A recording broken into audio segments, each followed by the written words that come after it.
여러분 안녕하십니까? 7월 7일 목요일 뉴스투데이 시작합니다. 성상납 증거인멸 교사 의혹을 받는 국민의힘 이준석 대표에 대한 윤리위 징계 심의가 오늘 진행됩니다.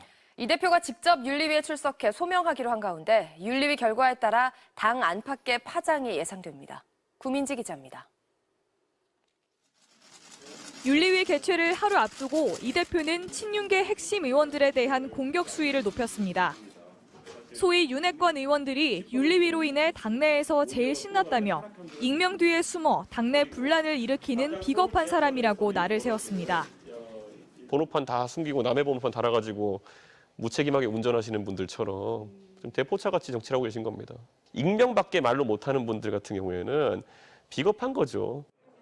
윤리위를 향해선 아직도 무슨 증거를 인멸하려 했다는지 모르겠다며 당을 위한 선택을 해야 한다고 촉구했습니다. 이 대표의 윤리위 징계 절차 개시를 두고 당내에선 찬반 의견이 엇갈리는 상황. 권성동 원내대표는 결정이 나온 뒤에 입장을 밝히겠다면서도 당원 당규가 승복을 전제로 하고 있다는 원론적인 입장을 내놨습니다. 당원 당규에 대해서 승복을 하는 거는 누구나 당연한 일이죠. 이준석 대표는 오늘 오후 7시에 열리는 윤리위원회에도 직접 출석해 소명할 계획입니다. 만일 윤리위 논의 결과 제명이나 탈당 권유, 또 일정 기간 이상의 당원권 정지 징계가 나온다면 당 의사결정 참여 자체가 불가능해질 수도 있어 대표직 수행에 큰 타격을 입을 가능성이 높습니다. 하지만 이 대표의 임기가 내년 6월까지고 결과에 불복해 재심을 신청할 가능성도 높은 만큼 당대표의 거취를 두고 논란과 당내 분란은 계속될 것으로 보입니다. MBC 뉴스 구민지입니다. 미국 연방준비제도가 이달 말 회의에서도 금리를 크게 올릴 것으로 예상됩니다. 경기 둔화를 각오하더라도 물가를 잡기 위해 인상이 필요하다는 결론을 내린 겁니다. 워싱턴에서 김수진 특파원입니다. 고공행진하는 물가를 잡기 위해서는 앞으로도 큰 폭의 금리 인상이 필요하다. 연방준비제도가 지난달 정례회의에서 내린 결론입니다. 연준이 오늘 공개한 지난달 공개시장위원회 정례회의 의사록에 따르면 회의 참석자들은 당분간 더 제약적인 정책을 펼치는 것이 필요하다는 데 모두 동의했습니다. 지난달에 이어 이달 말 열릴 회의에서도 금리를 한 번에 0.5%포인트를 올리는 빅스텝이나 0.75%포인트 올리는 자이언트 스텝이 필요하다고 했습니다. 이에 따라 물가 상승이 계속된다면 앞으로도 큰 폭의 기준금리 인상이 계속될 것으로 예상됩니다. 무엇보다 FOMC 위원들은 급격한 금리 인상으로 미국 경제가 둔화되더라도 물가를 잡는 데 우선하겠다는 의지를 보였습니다. 당분간 경제 성장의 속도를 느리게 만들 수 있지만 물가 상승률을 다시 2%대로 낮추는 것이 중요하다는 겁니다. Bear markets accompanied by recessions have lasted an average of 15 months and have declined an average of 35%. So we possibly have further and longer to go. 지난달 회의에서 연준은 28년 만에 0.75%포인트 금리 인상, 즉 자이언트 스텝을 단행했는데 위원 18명 중 17명이 자이언트 스텝에 동의한 것으로 확인됐습니다. 오늘 뉴욕 증시는 상승과 하락을 반복하다 소폭 상승했고 국제유가는 경기 침체 우려의 하락을 이어가 이틀 연속 배럴당 $100 아래에 머물렀습니다.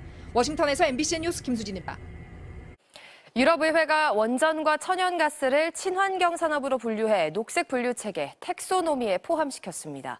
유럽 내에서도 찬성과 반대 논란이 예상되는 가운데 원전을 녹색 에너지에 포함시키려는 우리 정부의 움직임도 속도를 낼 전망입니다. 김민욱 기자입니다. Parliament has not objected to the Commission delegated regulation of 9th of March 2022. 유럽의회는 현지 시간 6일 녹색 분류 체계, 이른바 텍소노미에 원자력 발전과 천연가스를 포함시키는 방안을 가결했습니다. 유럽연합 텍소노미는 환경이나 기후 친화적인 산업을 분류하는 체계로 여기에 포함되면 친환경적인 산업으로 인정받습니다. 기업과 투자자들이 투자 여부를 결정할 때 지침이 됩니다. 지난 2020년 논의 시작 이후 원전과 가스는 텍소노미에서 제외돼 있었습니다. 원전은 탄소를 배출하지 않지만 방사성 폐기물이 발생하고 천연가스는 온실가스를 배출하기 때문입니다.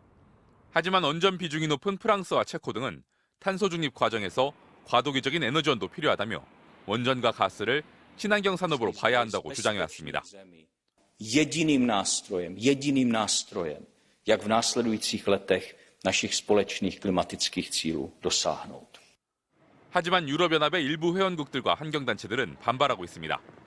덴마크 등은 유럽의 기후변화 대응 의지에 대한 국제 신뢰도가 낮아질 수 있다고 우려를 표했고, 오스트리아와 룩셈부르크는 텍소노미가 이대로 법제화되면 유럽연합을 대상으로 소송을 하겠다고 밝혔습니다.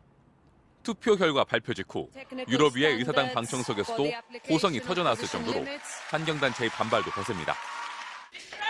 We go next to the objection. 유럽연합의 이번 결정은 다른 국가의 녹색산업 분류에도 영향을 끼칠 전망입니다. 원전이 제외돼 있는 현재의 한국형 녹색분류 체계, 이른바 K-텍소노미에 원전을 포함시키려는 윤석열 정부의 개정 작업도 이번 유럽위의 결정에 따라서 더욱 속도를 낼 것으로 보입니다. MBC 뉴스 김민욱입니다. 국정원이 서해 공무원 피격 사건과 탈북어민 강제 북송 사건과 관련해 박지원, 서훈 두 전 국정원장을 고발했습니다. 박 전 원장은 고발 내용이 사실이 아니라고 반박했습니다. 서혜연 기자입니다. 국가정보원은 어제 대검찰청에 박지원, 서훈 두 전 국정원장을 각각 고발했습니다. 박지원 전 원장은 지난 2020년 9월 발생한 서해 공무원 피격 사건과 관련된 첩보 관련 보고서 등을 무단 삭제했다는 혐의를, 서훈 전 원장은 지난 2019년 11월 발생한 탈북어민 강제 북송 사건과 관련된 합동조사를 강제로 빨리 종결시켰다는 혐의를 적용했습니다. 국정원은 두 사건 모두 국민적 관심사이고 당시 국정원이 무슨 역할을 했냐는 문제 제기가 있어서 자체 조사를 실시했다며, 조사 결과 정보의 왜곡이 있어서는 안 되고 진상을 규명해야 된다는 차원에서 전임 원장들을 고발하게 된 것이라고 설명했습니다. 박 전 원장은 국정원의 고발 사실이 알려진 직후 곧바로 자신의 SNS를 통해 반박했습니다. 박 전 원장은 국정원이 받은 첩보를 삭제한다고 원 생산처 첩보가 삭제되냐며 그런 바보 같은 짓을 할 원장도 직원도 아니라고 밝혔습니다. 또 국정원을 정치로 소환하지 말라며 국정원을 과거로 되돌리려는 시도에 단호히 맞서겠다고 강조했습니다. 서해 공무원 피격 사건에 대해서는 새 정부 출범 이후 해경과 국방부가 월북을 시도했다는 의도를 찾지 못했다면서 종전 수사 결과를 뒤집었고, 탈북어민 북송 사건에 대해서는 윤석열 대통령이 많은 국민들이 의아해하고 문제 제기를 하고 있다며 재조사 가능성을 언급한 바 있습니다. MBC 뉴스 서혜연입니다. 오늘과 내일 전국에 장맛비가 내립니다. 비는 오늘 오전 중에 서울을 비롯한 수도권과 서쪽 지역을 중심으로 시작되겠고요.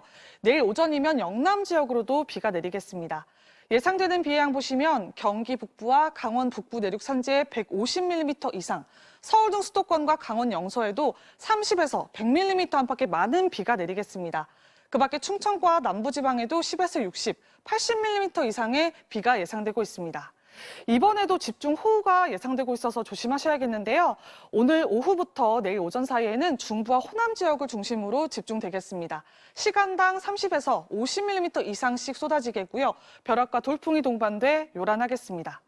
현재 전국적으로 폭염특보가 이어지고 있는데요. 비가 내리긴 하겠지만 전국적으로 습도가 높아서 무더위가 계속될 것으로 보입니다. 오늘 아침까지 강원 북부 지역으로는 소나기가 내리겠습니다. 서해안을 중심으로는 바람이 강하게 불겠습니다.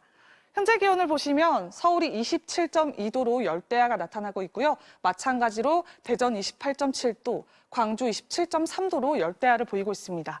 한낮 기온은 서울이 30도, 대전과 청주 33도, 광주 32도, 대구 34도 안팎까지 올라서 날이 무덥겠습니다. 장맛비는 주말 동안 쉬어가겠지만 다음 주 초반 다시 찾아올 전망입니다. 날씨였습니다.